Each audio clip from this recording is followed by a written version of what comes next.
আমাকে যে মানুষটি বিয়ে করলো তার আগের স্ত্রীর একটা ছেলে সন্তান আছে। তার স্ত্রী মারা গেছে। এখন তার ছেলেটিকে দেখাশোনা করার জন্য আমাকে বিয়ে করেছে। ছেলেটার নাম রাজু। বয়স 12 বছর হবে। আমিও জেনেই বিয়ে করেছিলাম। আমার স্বামী আমায় বিয়ে করেছিল তার কারণ তার ছেলে রাজুকে দেখাশোনা করার জন্য। কিন্তু রাজু ছেলেটি আমার দিকে খারাপ দৃষ্টিতে চেয়ে থাকত। আমি বুঝতে পারতাম সে আমার কাছে কি চায়। একদিন স্বামী একটা কাজের শহরে চলে গেলেন, আর এর মধ্যে বাড়িতে কেউ ছিল না। রাতে রাজু বলল, মা, আমি আমার রুমে একা ঘুমাতে পারবো না। অথচ তার বাবা বাড়িতে থাকতে সে তার নিজের রুমে ঘুমাতো। আমার রুমে ঘুমানোর জন্য আমার প্রতি রাতে বলতো। আমার আসল মা বেঁচে থাকলে আমাকে না করতে পারত না। তুমি মুখে মুখে না করে দিলে এসব বলে কান্না করতে লাগলো। আমি বলেছিলাম, এখন তুমি বড় হয়েছ, তোমার আলাদা রুমে ঘুমাতে যাওয়া উচিত। রাজু মাঝে মাঝে আবদার করত আমি যেন তাকে গোসল করিয়ে দেয়। একদিন তার কান্না দেখে এবং কেন আমার রুমে ঘুমাতে চায় এই বিষয়টা জানার জন্য আমি বললাম, ঠিক আছে, তুমি আজ আমার রুমে থাকবে।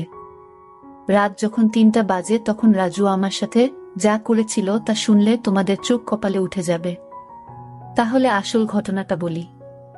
তার আগে আপনারা যারা আমাদের এই ছোট্ট চ্যানেলটির নতুন দর্শক তারা চ্যানেলটি সাবস্ক্রাইব করে আমাদের সাথে থাকবেন। আজ আমার বিয়ে হয়েছে, বাকি সব নতুন বন্ধুর মতো। আমিও আমার বাসর ঘরে বসে আছি, কিন্তু আজ আমার মনে নেই কোনো সংকোচ, নেই কোনো স্বপ্ন, আর নেই নতুন সংসার সাজানোর ইচ্ছা। কারণ আজ প্রথমবার নয় যে আমি এভাবে নতুন বউ সেজে বসে আছি। এর আগেও ছিল এরকম একটি রাত যে কারোর জন্য এভাবেই বসেছিলাম। আজ হয়তো সব একই রকম, শুধু মানুষটি বদলে গেছে। হঠাৎ দরজা থেকে কারো আসার আওয়াজ শুনলাম। সে আর কেউ নয়, আমার নতুন স্বামী শাহজাহান। আমি উঠে সালাম করলাম। শাহজাহান বলল, সালাম করা লাগবে না, বরং আপনি বিছানায় শুয়ে পড়ুন। আমিও সোফায় শুয়ে পড়ি। সালমা বলল, না না, আপনি বিছানায় ঘুমান, আমি সোফায় থাকতে পারবো। শাহজাহান বলল, দেখুন, আমরা দুজনের কেউই এই বিয়ে মানি না। দুজনেরই আলাদা আলাদা কারণ আছে বিয়ে করার, কিন্তু আমরা একজন অন্যজনের সম্মান তো করি। আর আমি এরকম ব্যক্তি না জেনে আমি বিছানায় ঘুমাবে আর কোনো মেয়েকে এভাবে সোফায় কষ্ট করে ঘুমোতে দেবে। আপনি আমার স্ত্রী, তাই আপনার খেয়াল রাখা আমার দায়িত্ব। আর আপনি যদি আমার এতটুকু সম্মান করেন তবে বিছানায় ঘুমিয়ে পড়ুন। আমিও মাথা নেড়ে সম্মতি দিলাম আর বিছানায় শুয়ে পড়লাম। এবার বলি, আমাদের বিয়েটা কিভাবে হলো। মিস্টার শাহজাহান চৌধুরী শহরের অনেক বড় একজন ব্যবসায়ী। আমাদের বিয়েটা পরিবারের সম্মতিতেই হয়েছে। বলতে গেলে পরিবারের জন্যই হয়েছে। অবশ্য আমাদেরও অসম্মতি ছিল না। আজ আমরা দুজনে এক পবিত্র বন্ধনে আবদ্ধ, কিন্তু এ বন্ধন কোনো মনের জায়গা নেই। কারণ আমাদের দুজনের মনেই যে অন্য কারো নাম আগে থেকেই লেখা। মানে দুজনের মনেই অন্য কারো মায়ায় জড়িত। অন্য কারো কাছে আমাদের মন বন্ধক রয়েছে। ভাবতেই চোখ দিয়ে এক ফোঁটা জল বয়ে গেল। বিয়েটা দুজনেই করেছি, কিন্তু এই বিয়েতে কোনো ভালোবাসা নেই, শুধু রয়েছে দায়িত্ব। তা নিয়ে আমাদের বিয়ের আগেই চুক্তি হয়েছিল, উনি আমার দায়িত্ব নেবে, আর আমি উনার পরিবারের আর উনার ছেলে রাজুর, উনার মলি আপুর ছেলে। মলি আপুকে তাই তো ভাবছেন? শাহজাহান এর প্রথম স্ত্রী। তিনি এখন আর এই পৃথিবীতে নেই। 3 বছর আগে ইহকাল থেকে পরকালে প্রস্থান করেছে। বিয়ের আগে তার ছবি দেখে জানতে পারলাম সে আর আমি একই ভার্সিটিতে ছিলাম। শাহজাহান ও তার আমার সিনিয়র ছিল। শাহজাহানের সাথে কখনো দেখা না হলেও মলি আপুর সাথে প্রায়ই দেখা হতো। সরি দেখা বললে ভুল হবে। ঝগড়া হতো বলে উনি আমাকে তেমন একটা দেখতে পারতেন না। এর কারণও আছে। আমি অনেক দুষ্ট প্রকৃতির ছিলাম, আর উনার সব টাইটেল নাকি চুরি করেছিলাম তা উনি শুধু ভাবতেন। অবশ্য আজও হয়তো থাকলে আমার সঙ্গে ঝগড়া করতেন। উনার স্বামীকে চুরি করেছি বলে অপবাদও দিতেন, কিন্তু ওনার স্বামীর উপর তো আমার কোনো অধিকারই নেই, কারণ আমি ওনাকে নিজের স্বামী মানতে পারিনি। বিয়েটা করেছি শুধু পরিবারের জন্য। রাজু এখন 11 বছরের ছেলে। ক্লাস 5-এ পড়ে, দেখতে একদম তার বাবার মতো। যেমন সুন্দর তেমনি মায়াবী দেখতে। বিশেষ করে তার চোখ দুটি শাহজাহানের মতো একদম। শুনেছি শাহজাহানের চোখে নাকি অনেক মায়া, কিন্তু কখনো তাকায়নি, কারণ এখন আর কারো মায়া পড়তে চাই না। একবার পরে অনেক কেঁদেছি, আর কাঁদার ইচ্ছা নেই। আর না কষ্ট সহ্য করার ক্ষমতা আছে, সব বাদ দিয়ে এখন ঘুমিয়ে পড়ি। ঘুম থেকে উঠলাম সকালের আলো যখন চোখে এসে পড়ল, উঠে দেখি শাহজাহান এখনো ঘুমোচ্ছে, কিন্তু জানলা থেকে আসা আলো তার ঘুমে ব্যাঘাত দিচ্ছে।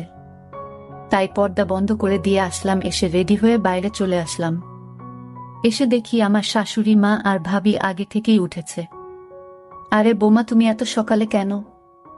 আমি বললাম, আসলে মা ঘুম ভেঙে গিয়েছিল তাই। ভাবি, তা ঠিক আছে, কিন্তু আমাদের নতুন বোমা কোনো সাজে না, না কোনো গয়না। যাও পরে আসো। ভাবি, আসলে আমার সাজা পছন্দ না। ভাবি বলল, জানি, তাই তো গতকাল নিজের বিয়েতেও সজনি। মা বলল, বিয়েটা কি তেমন ভাবে হয়েছে, নাকি তোর দেবার জন্য কিছুই করতে পারলাম না? ভাবি বলে, থাক মা, বাদ দেন। মা, আমাদের নতুন বউ তো এমনিতেই চাঁদের টুকরা, ওর সাজা গোজা লাগবে না। ভাবি, আমি বুঝি সুন্দর না, মুখ গোমরা করে মা বলল, তুইও খুবই সুন্দর, কিন্তু মা জানো, আমি ছেলে হলে ঠিকই প্রেমে পড়তাম। আমার যাটা এত সুন্দর, সবাই হাসাহাসি করত। সালমা বলল, মা আমি আপনাদের জন্য চা বানিয়ে আনি। মা বলল, আরে না, তুই বস, আমরা সব করব। সালমা বলল, মা আমার ভালো লাগে না এমনি বসে থাকলে। মা, কিন্তু সালমা প্লিজ মা। ভাবে বলল, আচ্ছা তাহলে আমি সাহায্য করি, আর সাথে অনেক গল্প করব, কেমন? সালমা আচ্ছা। সালমা চা বানালো, আর রানু ও ভাবির সাথে গল্প করলো। আসলে গল্প করছিল না, শুধু শুনছিল। চা বানানো শেষে নিয়ে আসে। এসে দেখে মা, বাবা আর শাহজাহানের ভাইয়া বসে আছে। বসে বসে গল্প করছে, সবাইকে চা দিল। বাবা বলল, অনেক মজা হয়েছে, তোমার চায়ের থেকেও মজা হয়েছে। শাহজাহান, হ্যাঁ, অনেক অনেক ভালো হয়েছে। রানুকে একটু চা বানানো শিখিয়ে দিয়ে। রানু, কি এত বড় কথা, কাল থেকে 7 দিন তোমার চা বন্ধ? বাবা বলল, না না, আমি তো দুষ্টুমি করে বলেছি। তুমি তো জানো আমি চা ছাড়া থাকতে পারি না। এভাবে সবাই চা খেয়ে নিলাম। তারপর আমি আমার স্বামী রুমে গেলাম, গিয়ে দেখি অবাক কাণ্ড। শাহজাহানের ছেলে, অর্থাৎ আমার স্বামীর ছেলে তো আমারই ছেলে, সে তো বড় দুষ্টু হয়ে গেছে অল্প বয়সে। মনে হয় পেকে গেছে।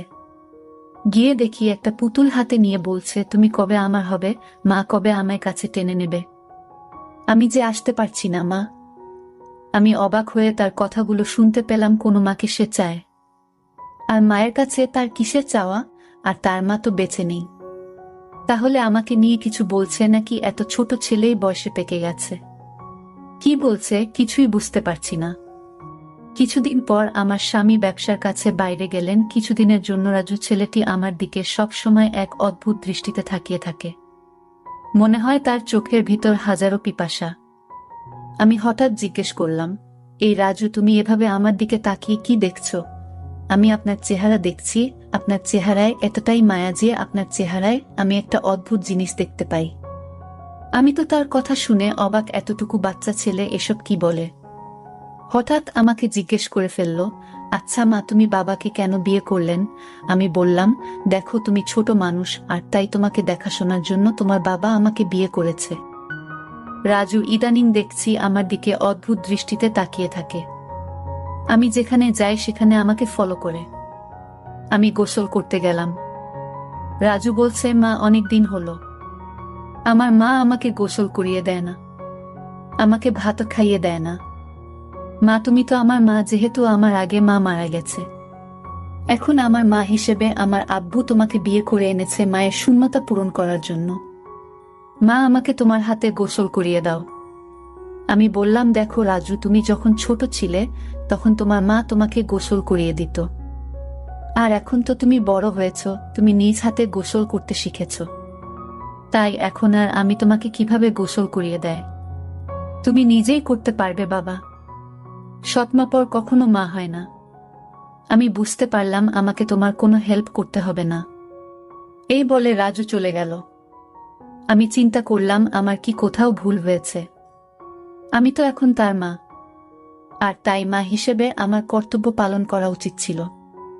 কিন্তু তো তার বাবা বাড়িতে থাকাকালীন আমার হাতে গোসল করতে চাইতো না। আজ বাড়িতে তার বাবা নেই।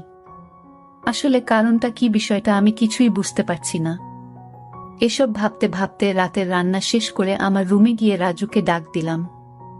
গিয়ে দেখি আমার একটা ছবি হাতে নিয়ে ছবিটির সাথে কি যেন বলছে, আর ছবির সাথে এক অদ্ভুত আচরণ করছে, আর বলছে আমার মনের আশাটুকু কবে পূরণ হবে মা। রাজু চোখের পানি ছেড়ে কান্না করছে আর বলছে। আমি ডাক দিলাম, রাজু তুমি কান্না করছো কেন, তোমার কি হয়েছে? কিছু হয়নি মা, আমি আসছি, তুমি যাও। আমি এক গভীর চিন্তায় পড়ে গেলাম। রাজু আমার কাছে কি চায় তার দৃষ্টিভঙ্গি আমার কাছে স্বাভাবিক মনে হচ্ছে না। রাজু খেতে বসলো আর তার মাকে বলতে লাগলো, মা আজ রাতে আমি তোমার রুমে ঘুমাবো। আমার ওই রুমে একা একা ঘুমাতে ভয় লাগে। আমি বললাম, রাজু তুমি এখন বড় হয়েছ, তোমার ভয় পাবার কথা না, তুমি তোমার রুমে ঘুমাও, কিছু হবে না। রাজু আমার কথার জবাবে বলল, আরে মা, আমার আসল মা যদি বেঁচে থাকতো তাহলে এভাবে মুখে মুখে না করতে পারতো না। আমার সব ইচ্ছা আমার মা পূরণ করত। আচ্ছা রাজু, তোমার কাছে একটা প্রশ্ন, তোমার আব্বু যখন বাড়িতে ছিল তখন তুমি তোমার সব আবদারের কথা বলতে না। এখন তোমার আব্বু বাড়িতে নেই, আর এখন তোমার অনেক আবদারের কথা বলছো কেন বাবা? মা তুমি আমার কষ্ট বুঝবে না? আমি তো কিছুই বুঝি না, সব তুমি বোঝো। এসব কথা বাদ দিয়ে এখন ঘুমাতে যায়। রাত অনেক হয়েছে। রাজু চোখের পানি ছেড়ে তার রুমে চলে গেল, আর আমি শুয়ে শুয়ে রাজুর আবদারের কথা ভাবতে লাগলাম। রাজু আমার রুমে ঘুমাতে চাই, তার নাকি নিজের রুমে থাকতে ভয় করে। আবার বলে তাকে গোসল করিয়ে দিতে, আমার ছবি হাতে নিয়ে ছবিটির সাথে গুনগুনিয়ে কি জানি বলে। না, আমি কিছুই ভাবতে পারছি না। এসব ভাবতে ভাবতে আমার কিছুতেই ঘুম আসছে না। হঠাৎ রাজুর রুমে একটা আওয়াজ শুনতে পেলাম। আমি জানালা দিয়ে উকি দিয়ে দেখি ছবিটি হাতে নিয়ে ছবির সাথে এক অন্য রকম আচরণ করছে, আর মাঝে মাঝে হাসছে, আবার কান্নাও করতেছে। আমি এসব ভাবতে ভাবতে পাগলের মতো হয়ে গেলাম, কিছুতেই ঘুমাতে পারছিলাম না। কিন্তু হঠাৎ আমার মাথায় একটা বুদ্ধি এলো। আসলে রাজু আমার কাছে কি চায় তা আমার জানতে হবে।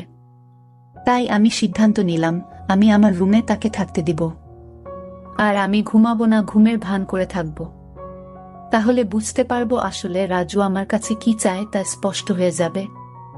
তারপর দিন আমি রাজুকে বললাম, রাজু আজ তোমাকে আমার নিজের হাতে খাবার খাইয়ে দিব, তুমি খাবে? না না মা, আমি তোমার হাতের খাবার খাবো না, কারণ তুমি আমার আবদার পূরণ করো না।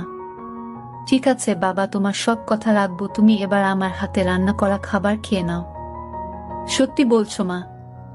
সত্যি, সত্যি। এবার রাজু খুশি হয়ে সে আমার হাতের খাবার খেলো। ঠিক আছে বাবা, তাহলে তোমার আজকে তোমার রুমে থাকতে হবে না, তুমি আমার রুমে ঘুমাবে।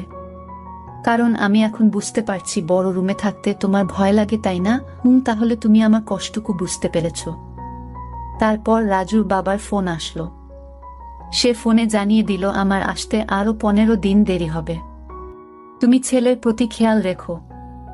আমি মনে মনে একটু খুশি হইলাম, কারণ যদি আমার স্বামী এসে পড়তো তাহলে রাজু আমার কাছে কি চায় তা হাতে নাতে ধরতে পারতাম না। ভালোই হলো। তারপর রাতের খাবার খেয়ে রাজুকে ডাক দিলাম, রাজু তুমি আমার রুমে আসো, আজ তুমি আমার রুমে ঘুমাবে। শুধু আজ নয়, যতদিন তোমার বাবা আসবে না ঠিক ততদিন পর্যন্ত, বুঝলে? লক্ষ্য করলাম রাজু অনেক খুশি হয়েছে। তারপর রাতে ডিনার করে আমি ঘুমের ভান করে শুয়ে রইলাম। এদিকে রাজু শুয়ে পড়ল। রাত যখন 3টা বাজে তখন দেখি রাজু ধীরে ধীরে বিছানা থেকে উঠে পড়ল। তারপর রাজু ভালো করে আমাকে দেখলো আমি ঘুমিয়েছি কিনা। তারপর ধীরে ধীরে আমার কাপড়ের আঁচলটা বের করল, কারণ কাপড়ের আঁচলে আমার ঘরের আলমারির চাবি ছিল। আমি যেন আর না পাই, আর তাই সে ধীরে ধীরে চাবিটা আঁচল থেকে তার হাতে নিয়ে নিল। তারপর আলমারিতে থাকা তার মায়ের স্বর্ণের গহনা ছিল, আর আলমারিটা খুলে সকল স্বর্ণ অলংকার সে একটা শপিং ব্যাগে নিয়ে নিল। ব্যাগ তার রুমে নিয়ে রেখে আসলো। তারপর চাবিটা আঁচলে বেঁধে রেখে দিল। তারপর ঘুমিয়ে পড়ল। আমি ঘুম থেকে জেগে উঠি। এটা কি করলো? এতটুকু একটা ছেলের সাহস দেখে আমি অবাক হচ্ছি। সেসব স্বর্ণ অলংকার চুরি করলো, আর এই বয়সে তার এত স্বর্ণ বা টাকা দরকার কেন? আমি তাকে কিছুই বলিনি। সকালে উঠে রাজু বলল, মা, তাড়াতাড়ি খাবার দাও, আজ একটু জলদি স্কুলে যেতে হবে। ঠিক আছে, আমি নাস্তা দিচ্ছি, খেয়ে স্কুলে যাও। সে তাড়াহুড়া করে খাবার খেয়ে ব্যাগটি নিয়ে ঘর থেকে বের হতেই আমিও তার পিছু নিলাম। তারপর দেখলাম একটা স্বর্ণের দোকানে গিয়ে স্বর্ণগুলো বিক্রি করে দিল। তারপর এই টাকাগুলো নিয়ে কবরের চারপাশে বেড়া দেওয়ার জন্য কিছু সরঞ্জাম কিনল, আর সেই সরঞ্জাম নিয়ে গেল তার আসল মায়ের কবরের পাশে। আর মায়ের কবরের চারপাশে বেড়া দিয়ে খবরটাকে সুন্দর করে তুলল, যেন গরু ছাগল যেতে না পারে। আমি রাজুর এই দৃশ্য দেখে অবাক হয়ে গেলাম। এতটুকু একটা ছেলে মায়ের প্রতি ভালোবাসা, কিন্তু চুরি করে কেন করল? পরে আমি রাজুকে বললাম, বাবা, আমি তোমার সব কার্যকলাপ দেখেছি, তুমি চুরি করলে কেন? মা, তুমি জানো এখন আমার মায়ের টাকা দিয়ে কিনা আমার বাবা আমার মাকে অনেক কষ্ট দিয়েছে, আর তাই আমি আমার মায়ের সম্পদ বিক্রি করে মাকে দিয়ে আসলাম। ভালো করেনি মা। বাহ রাজু, তোমার মতো সন্তান যদি প্রতিটি ঘরে ঘরে থাকতো, তাহলে পৃথিবীটা অনেক সুন্দর হয়ে যেত। মায়ের প্রতি এমন ভালোবাসা দেখে আমি মুগ্ধ হলাম। সকল দর্শকদের উদ্দেশ্য করে বলতে চাই, যাদের মা বেঁচে আছে তারা খেয়াল রেখো, তাহলে দুনিয়া আখেরাতে শান্তি পাবে, সকল কাজে সফল হবে। আর হ্যাঁ, মা ছাড়া এই দুনিয়াতে আপন কেউ নেই। যার মা নেই তার এই দুনিয়াতে কেউ নেই। বন্ধুরা, আজকের গল্পটা কেমন লাগলো তা কমেন্ট করে জানাবেন। আর আপনারা কোন ধরনের গল্প পছন্দ করেন তাও কমেন্ট করে জানাবেন। সকলে ভালো থাকবেন, দেখা হবে নতুন কোনো ভিডিওতে। ভিডিওটি শেষ পর্যন্ত দেখার জন্য সবাইকে অসংখ্য অসংখ্য ধন্যবাদ।